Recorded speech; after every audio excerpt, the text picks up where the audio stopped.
ప్రకటన గ్రంథము 22వ అధ్యాయం లాస్ట్ బుక్ అండి, చివరి పుస్తకం. ప్రకటన గ్రంథము 22వ అధ్యాయం మొదటి 2 వచనములు అందరము కలిసి చదువుకుందాం. ప్రకటన గ్రంథము 22వ అధ్యాయము మొదటి 2 వచనములు. మరియు స్ఫటికము వలె మెరయునట్టి జీవ జలముల నది దేవుని యొక్కయు గొర్రెపిల్ల యొక్కయు సింహాసనమునొద్ద నుండి ఆ పట్టణపు రాజవీధి మధ్యన ప్రవహించుట ఆ దూత నాకు చూపెను.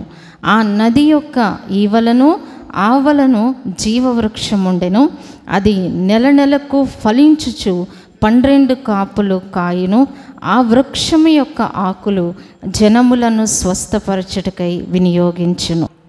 సో మనం చదువుకున్నాం ప్రకటన గ్రంథం 22వ అధ్యాయంలో. ఈ యొక్క ప్రకటన గ్రంథం అంతా కూడా ఒక దర్శనం, యోహాను భక్తునికి దేవుడు అనుగ్రహించిన దర్శనం. సో పరలోకంలో ఏ విధంగా ఉంటుంది, జరగబోయే విషయాలన్నీ కూడా ఈ భక్తునికి ప్రభువు దయచేసినారు. సో ఇక్కడ ఏం కనిపిస్తుందంటే ఆయనకి 22వ అధ్యాయంలో మరియు స్ఫటికము వలె మెరయునట్టి జీవ జలముల నది. ఎక్కడుందండి ఇది? స్ఫటికము అంటే ఏంటండి? క్రిస్టల్. ఏదన్నా మనం చాలా క్లియర్గా ట్రాన్స్పరెంట్గా ఉంది అని మనం చెప్పడానికి మనం ఉపయోగించే వర్డ్ ఏంటండి? క్రిస్టల్ క్లియర్ అంటారు. అంటే చాలా ట్రాన్స్పరెంట్గా, అంటే క్లియర్గా అనమాట. అంటే వాటర్ మనకి చూసినప్పుడు మన యొక్క ప్రతిబింబం మనకు కనిపిస్తుంది అనమాట. అంత క్లియర్గా ఉన్న దాటిని ఏమంటారు? Crystal clear. సో ఇక్కడ మనం ఏం చూస్తున్నాం? స్ఫటికము వలె మెరయునట్టి జీవ జలముల నది. ఎక్కడుందండి ఇది? దేవుని యొక్కయు గొర్రెపిల్ల యొక్కయు సింహాసనమునొద్ద నుండి ఆ పట్టణపు రాజవీధి మధ్యన ప్రవహించుట ఆ దూత నాకు చూపెను. సో ఈ నది, ఒక నది ఉందట. ఆ నది ఎక్కడుందండి? ఇది దేవుని సింహాసనము వద్ద నుండి ఎక్కడికి ప్రవహిస్తుందండి? పట్టణములోనికి ప్రవహిస్తూ ఉంది. ఈ పట్టణము ఏం పట్టణమట? ఇదే 21వ అధ్యాయము 10వ వచనంలో మనము చూస్తే, ఆత్మవశుడనై ఉన్న నన్ను ఎత్తైన ఒక పర్వతం మీదకి కొనిపోయి యెరూషలేము అను పరిశుద్ధ పట్టణము దేవుని మహిమ గలదై పరలోకమందున్న దేవుని యొద్ద నుండి దిగివచ్చుట నాకు చూపెను. ఏంటి పట్టణము? పరలోకము నుండి దిగి వచ్చిన పట్టణము.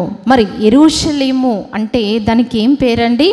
దేవుని యొక్క సింహాసనం ఉండే స్థలము. ఈనాడు ఇజ్రాయెల్ దేశంలో యెరూషలేము ఉంది. ఆ యెరూషలేం మనకి ముంగుర్తుగా ఉన్నది. కానీ మనము నివసించబోయే పట్టణము యెరూషలేము పట్టణం. ఆ పట్టణంలో ఏం జరుగుతుందంట? మనం చదువుకున్నాం.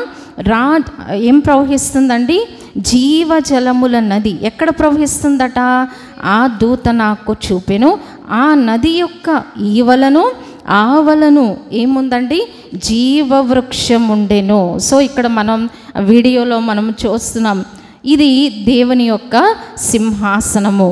ఆ సింహాసనము దగ్గర నుంచి ఏం ప్రవహిస్తుందండి? జీవజలముల నది. ఇది ఎలా ఉందట? చాలా క్లియర్గా, అంటే చాలా పరిశుభ్రంగా ఉన్నట్టుగా మనం చూస్తూ ఉన్నాం. సో ఈ నది ఇలాగూ ప్రవహిస్తూ ఈ పట్టణంలోనికి ఎలా వస్తుందండి? ఇది కాలువల వలె ఇది వస్తూ ఉన్నది. సో యెరూషలేము అంటే మనం చెప్పుకున్నాం దేవునికి సాదృశ్యం అండి. మనము నివసించబోయే పట్టణం. ఇప్పుడు ప్రెజెంట్ మనకున్న దేవుని యొక్క మందిరము, ఆయన యొక్క సన్నిధి. ఆయన సన్నిధికి మనం వచ్చామంటే ఇక్కడ ఏముంటుందండి? దేవుని యొక్క సింహాసనం. ఆ సింహాసనం నుండి ఏం ప్రవహిస్తుంది? జీవ జలముల నది.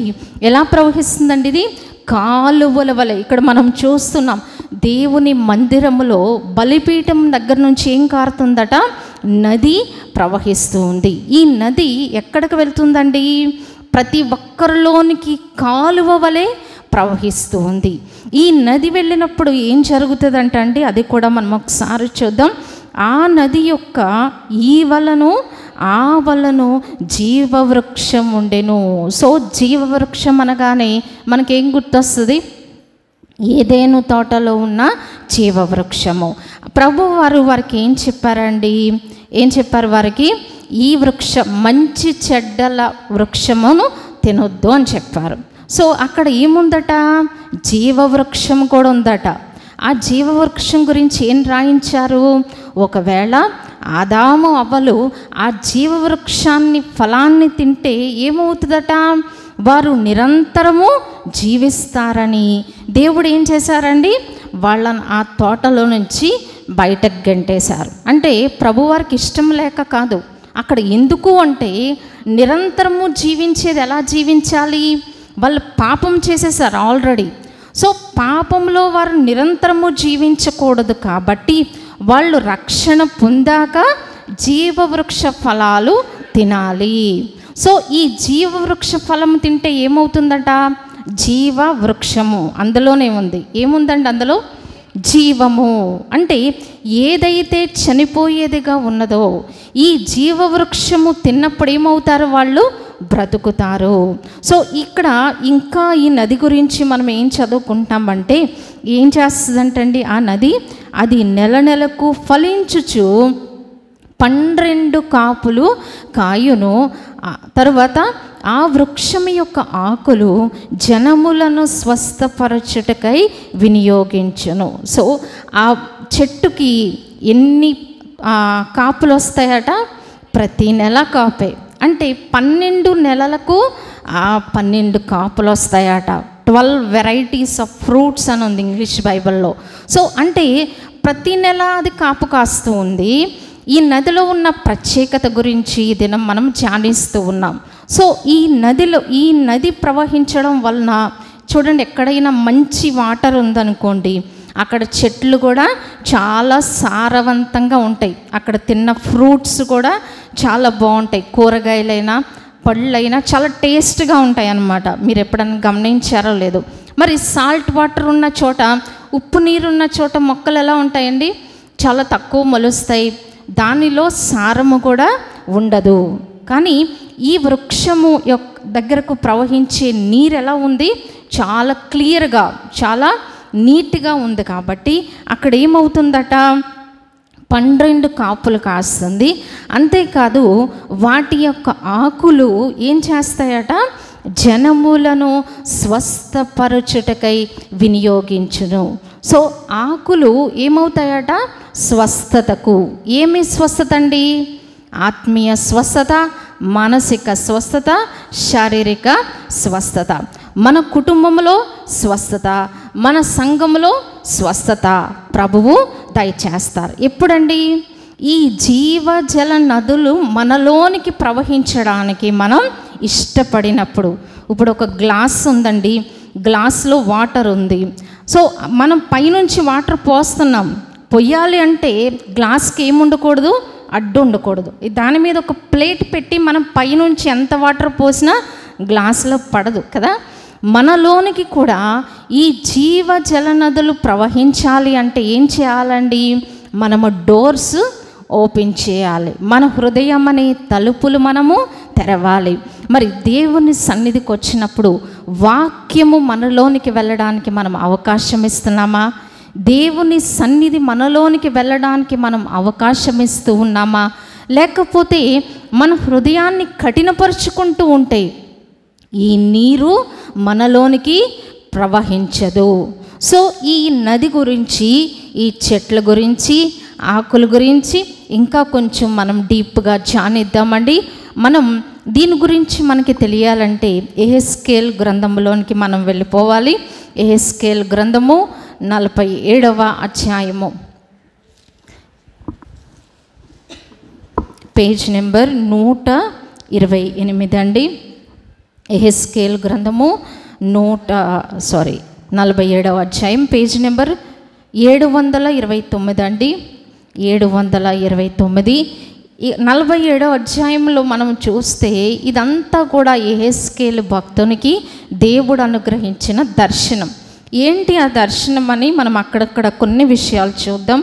మొదటి వచనం అండి, అతడు మందిర గుమ్మమునకు నన్ను తోడుకొని వచ్చెను, మందిరము తూర్పు ముఖముగా ఉండెను, నేను చూడగా మందిరపు గడప క్రింద నుండి నీళ్లు ఉబికి తూర్పుగా పారుచుండెను, ఆ నీళ్లు బలిపీఠమునకు దక్షిణముగా మందిరపు కుడి ప్రక్కను క్రింద నుండి పారుచుండెను. సో ఇక్కడ మనం చూస్తూ ఉన్నాం, పరలోకములో దేవుని సింహాసనము దగ్గర నుండి నీరు నది ప్రవహిస్తుంది. ఇక్కడ ఎక్కడి నుంచి ప్రవహిస్తుందండి?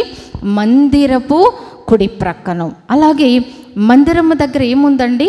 బలిపీఠము. బలిపీఠం అంటే ఏంటండి? మనం బలులు అర్పించే స్థలము. అంటే మన ప్రార్థనలు, మన స్తుతులు, మన విజ్ఞాపనలు, మన యాచనలు చేసే ఆ స్థలము దగ్గర నుండి ఏం ప్రవహిస్తుందంటండి? నదులు ప్రవహిస్తూ ఉన్నాయి.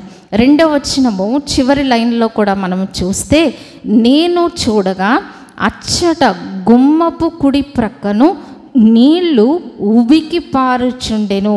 ఉబికి అంటే ఏంటండి? చాలా ఫోర్స్గా వస్తూ ఉన్నాయి.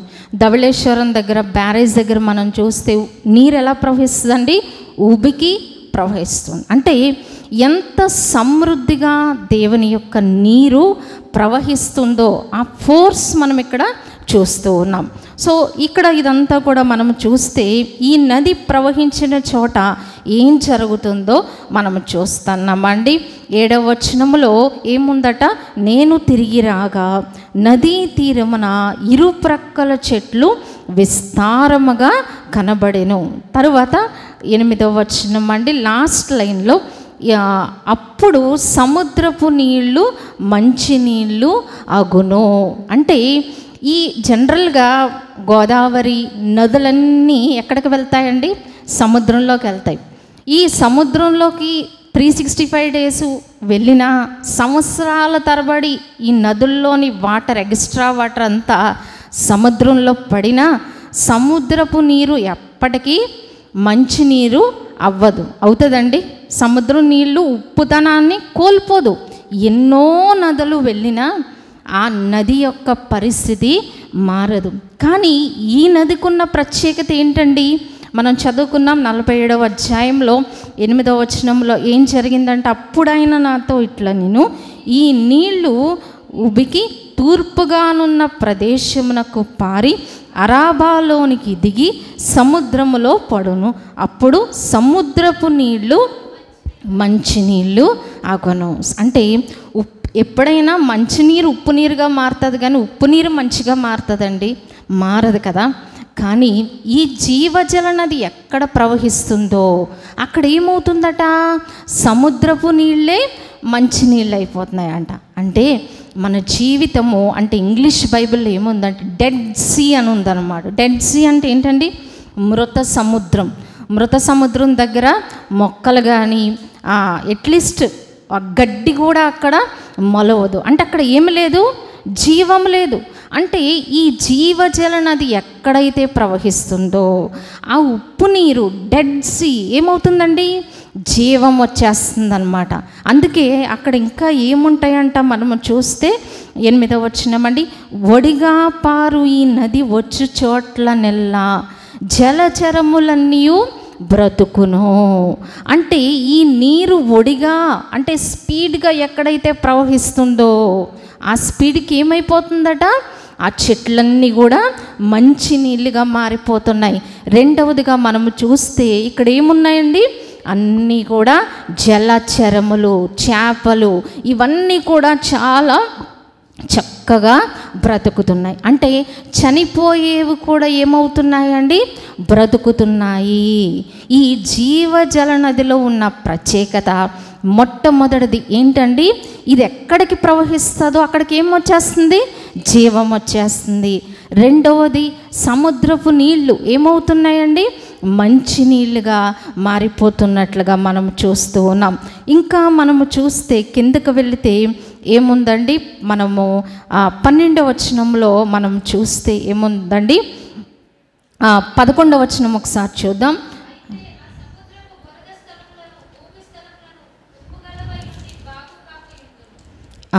తర్వాత అండి, నదీ తీరమున చాలండి. ఇక్కడ ఈ నది ఎక్కడికి ప్రవహిస్తుందో అక్కడ ఏముంటుంది?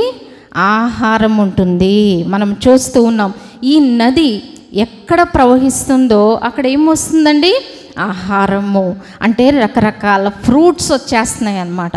అంటే ఆత్మఫలం, వెలుగు ఫలం, నీతి ఫలం మనం ఫలించాలి అంటే మన దగ్గర ఏముండాలండి? జీవజల నది ఉండాలి. అంటే మనం ఫలించేవారిగా ఉండాలి. అంటే దేవునికి ఇష్టమైన ఫలము మనం ఫలించాలి అంటే జీవజల నదులు మనలో ప్రవహించాలి. సో ఇక్కడ మనం చూస్తూ ఉన్నాం, ఈ యొక్క వృక్ష ఫలములు ఏ విధంగా ఉన్నవో ఈ జీవజల నది ఎక్కడ ప్రవహిస్తుందో అక్కడ ఏముందండి? ఆహారం ఉన్నట్లుగా మనము చూస్తూ ఉన్నాం. అంతేకాదు 12వ వచనం 2వ లైన్లో ఏముందండి? వాటి ఆకులు వాడిపోవు. ఎప్పుడైనా మరి ఆకులు వాడిపోకుండా ఉంటాయండి? అంటే ఇదంతా ఒక సూపర్ న్యాచురల్గా, అంటే మన ఊహకు అందని విధంగా జరుగుతుంది. ఎందుకు జరుగుతుందంటే ఈ నది ఎక్కడి నుంచి ప్రవహిస్తుందట? పరిశుద్ధ స్థలములో నుండి, దేవుని సింహాసనమునొద్ద నుండి ప్రవహిస్తుంది. కాబట్టి దీని ఆకులు ఏమవ్వంటండి? వాడిపోవు. అందుకని ఆకు వాడక తన కాలమందు ఫలమిచ్చు చెట్టు వలె ఉండును. సో దేవుని యొక్క జీవజలము మనలోనికి ప్రవహించడానికి మనం అవకాశం ఇస్తే ఎంత గొప్ప భాగ్యం అండి. మొట్టమొదటిగా ఏం చెప్పుకున్నాం? ఎక్కడ ప్రవహిస్తుంది అక్కడ ఏముంది? జీవమున్నది. రెండవది ఏంటండి? ఆహారం ఉన్నది. మూడవదిగా ఇంకేముందండి? అక్కడ సమస్తము కూడా బ్రతుకుతాయి. ఉప్పు నీళ్ళు ఏమవుతాయి? మంచినీళ్ళగా మారతాయి. అంతేకాదు దాని ఆకులు వాడిపోవు, వాటి కాయలు ఎప్పటికీ రాలవు. కాయలు రాలకుండా ఉంటాయండి. కానీ ఇది ఒక సూపర్ న్యాచురల్ అన్నమాట. అంటే దేవుని సన్నిధిలో ఇంత గొప్ప సమృద్ధి, ఇంత గొప్ప భాగ్యం ఉన్నది. ఆకులు రాలిపోవు, కాయలు రాలిపోవు, ఇంకా ఉన్నాయండి ఇందులో స్పెషాలిటీస్. మనం చూస్తే ఈ నది నీరు పరిశుద్ధ స్థలములో నుండి పారుచున్నది కనుక ఆ చెట్లు నెల నెలకు కాయలు కాయును. సో ఇంకా ఏంటంటే ఇది ఎక్కడి నుంచి కారుతుందండి? పరిశుద్ధ స్థలములో నుండి ప్రవహిస్తుంది. కాబట్టి మనలోనికి ఏమొస్తుందండి? ఏమొస్తుంది? పరిశుద్ధత వస్తుంది. పరిశుద్ధత ఎందుకు కావాలి? పరిశుద్ధత లేకుండా ఎవడును ప్రభువును చూడనేరడు. కాబట్టి మన జీవితంలో పరలోక రాజ్యంలో ప్రవేశించాలంటే పరిశుద్ధత కావాలి. ఎలా వస్తుంది పరిశుద్ధత? పరిశుద్ధ స్థలములో నుండి వచ్చే నీరు మనలోనికి ప్రవహించాలి. ఆ తర్వాత మనం చూస్తే ఇంకేముందండి?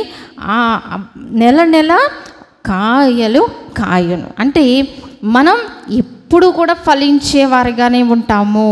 అంటే మనం చదువుకున్న యెహెజ్కేలు గ్రంథంలోనే ఉంటుంది, వర్షము రాని సంవత్సరమున ఏముండదట? చింతనుండదు, కాపు మానదు. ఒకసారి మన జీవితంలో పరిస్థితులు అననుకూలంగా ఉంటాయి, ప్రతికూలంగా ఉంటాయి, అందరూ మనకి విరోధంగా ఉంటారు. కానీ అప్పటి కూడా మనం ఏం చేస్తాము? చింతనుండదు, కాపు మానదు. అంటే చింత ఉండదు, లేమి ఉండదు. దేవుడు మనకి తోడై ఉంటారు. ఆయన జీవ జలనదులు మనకి తోడై ఉంటే చాలు, మన జీవితంలో సమృద్ధిని ప్రభు దయచేస్తూ ఉంటారు. ఇంకేముందండి? వాటి పండ్లు ఆహారమునకును, వాటి ఆకులు ఔషధమునకును వినియోగించును. పండ్లు దేనికండి? ఆహారానికి. అంటే మనకే కాదు, మనం ఏం చేస్తాం? మన చెట్టు నిండా కాయలు ఉన్నాయనుకోండి, మన ఇంట్లో వారందరికీ సమృద్ధి, మన సంఘంలో సమృద్ధి. అంటే మనము ఫలించేవారిగా ఉంటే ఆ సమృద్ధి మనకే కాదు, మన కుటుంబానికి, మన సంఘానికి. రెండవది ఏంటండి? ఆహారమే కాదు, ఔషధం అంట. అంటే జీవవృక్ష ఫలములు, అందుకే సాత్వికమైన నాలుక ఏంటండి, జీవవృక్షము అని దేవుని యొక్క వాక్యంలో ఉంది. ఇంగ్లీష్ బైబిల్లో ఉందన్నమాట. సాత్వికమైన నాలుకంట ఎదుటి వారికి హీలింగ్ తెచ్చేది, అంటే స్వస్థత కలుగు చేస్తుంది అనమాట. మరి యొక్క సామెతల్లో 13:17 ఉంది, నమ్మకమైన రాయబారి ఎలాంటి వాడట, ఔషధం వంటి వాడు. అంటే ఒక మధ్యవర్తి నమ్మకంగా ఉన్నప్పుడు ఆ నమ్మకమైన రాయబారి ఎలాంటి వాడట, ఔషధం. అంటే ఏంటంటే ఔషధం ఏం చేస్తుంది, మనకి స్వస్థత తెస్తుంది. అంటే ఆ వ్యక్తి మాట్లాడిన మాటలు, ఆ వ్యక్తి చేసిన సమాధానకరమైన యోచనలు ఏమవుతుంది, ఇరువైపులా కూడా స్వస్థత కలుగుతుంది. నమ్మకమైన రాయబారి ఔషధం వంటివాడు. అంటే మనం ఎక్కడుంటే అక్కడ ఎలా ఉంటాం, ఔషధంలా ఉంటాం అన్నమాట. అంటే మన మాటలు ఎదుటివారిని గాయపరచు, మన మాటలు ఎదుటివారిని దుఃఖపరచు, మన మాటలు ఇతరులకి ఏం వస్తుందండి, ఆదరణ, ధైర్యము, ఓదార్పు, క్రీస్తులో ప్రోత్సాహము. మరి ఇన్ని భాగ్యములు మనకి దొరుకుతవి. ఇంకా 47వ అధ్యాయంలో ఇదంతా కూడా మనం చదువుకున్నప్పుడు ఈ అధ్యాయం అంతా కూడా చాలా అద్భుతంగా మనం ఉంటుంది. అయితే ఈ జీవజల నదుల దగ్గరకు వస్తున్నాం మనము. నదులు మనలో ప్రవహించే అవకాశాన్ని మనం ఇస్తూ ఉన్నామా? నది గురించి చెప్పుకున్నాం. ఈ దేవుని సింహాసనము దగ్గర నుండి నీరు ప్రవహిస్తుంది. ఈ నీటిలో ఎన్ని గుణాలు ఉన్నాయో మనం చూసాం కదా. మొట్టమొదటిది ఏంటండి, ఎక్కడ వస్తుందో అక్కడ ఎలా ఉంటారట, బ్రతుకుతుంది. అంటే ఇది ఎక్కడికి ప్రవహిస్తుంది అక్కడికి ఏమొచ్చేస్తుంది, జీవం వచ్చేస్తూ ఉంది. రెండవదిగా ఇది ఎక్కడ ఉంటుందో అక్కడ ఆహారం ఉంటుంది. ఇది ఎక్కడ ఉంటుందో అక్కడ, ఈ నది ఎక్కడ ప్రవహిస్తుందో అక్కడ ఏముంటుందండి, సమృద్ధి కలుగుతుంది. అంతేకాదు మరి ఆ ఉప్పు నీరు ఏమవుతుందట, మంచినీరుగా మార్చబడుతూ ఉంది. అంతేకాదు వాటి ఆకులు ఔషధమునకు కూడా వినియోగించబడుతుంది. అంటే జీవవృక్ష ఫలముగా మనం ఉన్నప్పుడు, దేవుడు మనలోనికి ఈ నదులు ప్రవహిస్తూ ఉన్నప్పుడు ఒక్కొక్కరము ఏమవుతామండి, ఒక్కొక్క కాలువ వలె మారిపోతాం. మనం ఎంతమంది ఉన్నామో అన్ని కాలువలు. ఈ కాలువ ఎంతమందికి ఉపయోగం అండి, కాలువ అంటే చాలా సర్ప్లెస్ అనమాట, బోల్డ్ వాటర్. ఈ వాటర్ మనకే కాదు, మన కుటుంబంలోని వారికి, మనం ఎక్కడికి వెళ్తామో అక్కడికి, మన ఉద్యోగం చేసే చోట, మనం చదువుకునే చోట, మన యొక్క సమాజంలో ఎక్కడ ఉంటే అక్కడ ఈ నది మన చుట్టూ ప్రవహిస్తూ ఉంటుంది. మనము ఈ ఎండాకాలంలో ఒక బకెట్తో వాటర్ పెడితే ఏం తాగుతాయండి, పక్షులు వచ్చి తాగుతాయి, కుక్కలు వచ్చి తాగుతాయి కదండి. ఎన్నిటికి ఆహారము. అదే ఒక నది ఉంటే, మనమే ఒక కాలువలం అయిపోతే ఇంకెంతమందికి మనం జీవాన్ని ఇవ్వగలము కదా. దేవుని జీవాన్ని మనలో నుండి ప్రవహింపచేసేవారిగా ఉండాలి. అందుకే మనము జీవవృక్షములు ఫలించేవారిగా ఉండాలని దేవుని యొక్క వాక్యం తెలియజేస్తుంది. చివరిగా కాబట్టి ఈ భక్తి ఎంత గొప్పదో మనం చదువుకొని మనం ముగించుకుందామండి. 1 తిమోతికి రాసిన పత్రిక 4వ అధ్యాయము, 1 తిమోతి పత్రిక 4వ అధ్యాయం, పేజ్ నెంబర్ 192 అండి, 191. 1 తిమోతి పత్రిక 4వ అధ్యాయం 8వ వచనం అండి. శరీర సంబంధమైన సాధకము కొంచెం మట్టుకు ప్రయోజకము, కానీ దైవభక్తి ఇప్పటి జీవం విషయములోను రాబోవు జీవ విషయములోను వాగ్దానముతో కూడినదైనందున అది అన్ని విషయములలో ప్రయోజనకరమగును. సో దైవభక్తి ఎలాంటిదటండి, పైన కూడా మనకుంది. అపవిత్రమైన ముసలమ్మ ముచ్చటలను విసర్జించి దైవభక్తి విషయములో నీకు నీవే సాధకము చేసుకొనుము. దైవభక్తిని ఏం చేయాలంట, సాధకం చేయాలంట. ఎలా చేస్తామండి సాధకం అంటే, జీవజల నదులు మనలోనికి ప్రవహించేలాగూ మనం అవకాశం ఇవ్వాలి. మన ఆలోచనలోకి దేవుని యొక్క వాక్యం వెళ్ళాలి, మన హృదయంలోనికి దేవుని యొక్క వాక్యం వెళ్ళాలి. మన హృదయం అనే తలుపులు ఆయన దగ్గర తెరవాలి. వాక్యానికి మనం స్పందించాలి, వాక్యానికి మనం స్పందించాలి. సో అలాగూ చేస్తే భక్తిని సాధకం చేయాలంట. మరి ఇప్పుడు అన్నీ కూడా జిమ్స్ వచ్చేసినాయి కదా, ఏం చేస్తున్నారు? జిమ్లోకి వెళ్ళి వేలాది రూపాయలు కట్టి ఏం చేస్తున్నారండి? తెగ సాధకం చేస్తూ ఉన్నారు. అంటే శరీర బలాన్ని పెంచుకోవడం, ఆత్మ బలాన్ని పెంచుకోవడం ఏంటండి? వాక్యము, పాటలు, ప్రార్థన, వ్యక్తిగత ప్రార్థన, కుటుంబ ప్రార్థన, సంఘ ప్రార్థన, 40 దినాలు ఉపవాస ప్రార్థనలు, ఇవన్నిటి ద్వారా మనం ఏం చేస్తాం? సాధకము చేసుకుంటాం. సాధకం చేసుకుంటే ఏం జరుగుతుందట? మనం చదువుకున్నాం కదా, శరీర సంబంధమైన సాధకం ఎంతవరకు ప్రయోజనకరం అంట? కొంతవరకే. కానీ దేవభక్తి ఎంతవరకు మనకి ఇస్తుందటండి? ఇప్పుడు రాబోయే జీవము, అంటే ఇప్పుడు మనం బ్రతికే కాదు, మనం చనిపోయిన తర్వాత కూడా ఈ భక్తి మనకి ఉపయోగపడుతుంది. భక్తి కొరకు మనము చేసే సాధన ఉపయోగపడుతుంది. కాబట్టి ఈ జీవజల నదులు మనం ఏం చేయాలండి? మనలోనికి ప్రవహింప చేసుకోవాలి. ప్రభా, మరి బలిపీఠం దగ్గరకు వచ్చాము, ఇంత సమృద్ధి నీరున్నా మనం ఒక గ్లాసుడు మంచినీళ్ళు కూడా మన లోపలికి వెళ్ళట్లే. సో కానీ ప్రభువుకు మనం అవకాశం ఇద్దాము. చివరిగా ఇంకొక వాక్య భాగం అండి, మనము ఈ యొక్క జీవజల నదులు ఎలాగూ స్వీకరించగలము అనగా యెషయా గ్రంథం 12వ అధ్యాయం పేజ్ నెంబర్ 578 అండి. 578 12వ అధ్యాయం 3వ వచనం. కావున మీరు ఆనందపడి రక్షణాధారములైన బావులలో నుండి నీళ్లు చేదుకొందురు. సో ఇక్కడ నీళ్లు చేదుకునే పని ఎవరిదండి? మనం కొంత పని చేస్తే ప్రభువు మనతో పని చేస్తారు. సో అనేక సార్లు భక్తి విషయంలో మనం ఏం చేయం? ప్రభువా నువ్వే చూసుకో, పడుకొని ప్రార్థన చేస్తాం, నిద్రపోతా ప్రార్థన చేస్తాం కదండి. ఇవన్నీ కూడా అంటే కొంత కష్టపడాలి, కింద కూర్చోవాలి, మోకరించాలి అంటే కొంచెం కష్టమే, కానీ చెయ్యాలన్నమాట. సాధకం మనం చేయాలి. వాక్యం చదవాలి. ఏదో మనం గబగబా ఒక అధ్యాయం చదివేసుకుంటే ఏమీ అర్థం కాదు. ఏం చేయాలి? దాన్ని ధ్యానించాలి. కొంత టైం మనం బుర్ర దీని మీద వెచ్చించాలి. అప్పుడే దేవుని యొక్క వాక్యం మనకి అర్థమవుతుంది కదా. సో ఏం చేయాలట? మనం నీళ్లను చేదుకోవాలి. మరి ఈ దినం నీళ్లు చేదుకోవడానికి గ్లాస్ తెచ్చుకుంటే గ్లాస్తోనే పట్టుకెళ్తాం, బకెట్ తెచ్చుకుంటే బకెట్తోనే పట్టుకెళ్తాం, మరి బిందె తెచ్చుకుంటే బిందెడే పట్టుకెళ్తాం. మనం ఇంకా పెద్దవి తెచ్చుకుంటే ఏం చేస్తాం?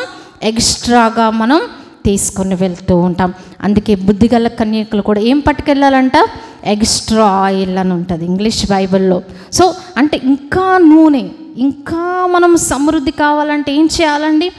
ఎవరు ఎంత కష్టపడతారో అంత మనం చేదుకుంటాం కదా. కాబట్టి చేదుకునే పని మనదే. సమృద్ధి అయితే దేవుడిచ్చారు, కానీ ఆ సమృద్ధిని మనం అనుభవిస్తూ ఉన్నామా? ఆ జీవజల నదులు మనలోనికి, మన కుటుంబంలోనికి, మన సంఘంలోనికి ప్రవహించే విధంగా మనం అవకాశం ఇస్తూ ఉన్నామా? లేకపోతే మనం అడ్డులు వేసుకుంటూ ఉన్నామా? ఇక్కడ జీవజల నదులు అనుభవిస్తేనే పరలోకంలో ఆ జీవజల నదులు మనం అనుభవించగలం. కాబట్టి మనమందరము కూడా ఇట్టి జీవజల నదులు మనం అనుభవిస్తూ, మనము జీవవృక్షాలు ఫలిస్తూ, అనేకులకు మన జీవాన్ని పంచుతూ పరలోక రాజ్యంలో ప్రవేశించాలని మరి కోరుకుంటూ ప్రార్థిస్తూ ముగిస్తున్నాను. ప్రభు ఈ కొద్ది మాటలు దీవించునుగాక. ఆమేన్. దయగల మా తండ్రి, విన్న మాటలు మాలో ఫలింపచేయండి, దుష్టుడెత్తుకొని పోకుండా భద్రపరచండి. దేవా తండ్రి, జీవ జల నదుల గురించి దినం జ్ఞాపకం చేసుకున్నాం. పరలోకంలో ప్రవహించి ఆ నది మందిరము కుడి ప్రక్కను బలిపీఠము నుండి ప్రవహిస్తూ ఉండగా, దేవా ఈ నీటిని మేము చేదుకొని యేసయ్యా మాకు, మా కుటుంబాలకు, మా సంఘమునకు యేసయ్యా మేము ఉండే చోట, మా బంధువుల మధ్యన, మా సమాజంలో మేము పనిచేసే చోట యేసయ్యా ప్రతి చోట కూడా ఈ జీవజల నదులు అనేకులకు పంచేవారిగా మమ్మలను దీవించుమని దేవా మాకు మీ కృపలను అనుగ్రహించుమని, దుష్టుడొచ్చి ఎవరిలోనూ వాక్యమును ఎత్తుకొని పోకుండా దేవా మందరిలో కూడా నీరు కట్టి ఫలింప చేయమని యేసు నామమున ప్రార్థించి వేడుకొంచున్నాం తండ్రి. ఆమేన్.